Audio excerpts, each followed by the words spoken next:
సైజులో ఉన్నారు. మాకు 1 వీక్ కంప్లీట్గా వాళ్ళు తరపు మన చోట వేయగా బాడీ బిల్డింగ్ ఇప్పుడు తెలిసిన విభాగంలో అదేవిధంగా దీనికి తగ్గి చూసుకోవాల్సిన విధానం ఏమంటే బాడీ బిల్డింగ్ కాంపిటీషన్స్ ఒక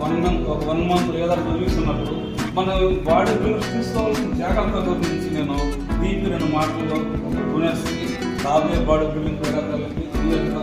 అమూల్యమైన సందేశం ఇవ్వాల్సింది నేను ఎప్పుడైనా మనం ఒక కాంపిటీషన్ ఆడాలి అనుకుంటే మనం దాన్ని ఒక 6 నెలల ముందు నుంచే ప్రాక్టీస్ చేసుకొని పెట్టుకోవాలి. మెయిన్గా వచ్చేసి మెడల్ కొట్టిన వాళ్ళకి కొట్టిన వాళ్ళకి తేడా ఏంటంటే మెడల్ కొట్టేవాళ్ళు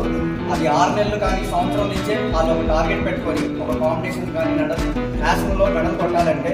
ఈ సంవత్సరం నుంచి వాళ్ళు ముందే ప్రాక్టీస్ చేసుకుంటూ ఉంటారు. అదే మెడల్స్ ఎందుకు రావట్లేదు అని చూస్తే మనం ఒక నెలలో ఉన్నప్పుడు 2 నెలల్లో ఉన్నప్పుడు అప్పటికప్పుడు మనం ఫుడ్ అంతా ఆపుకొని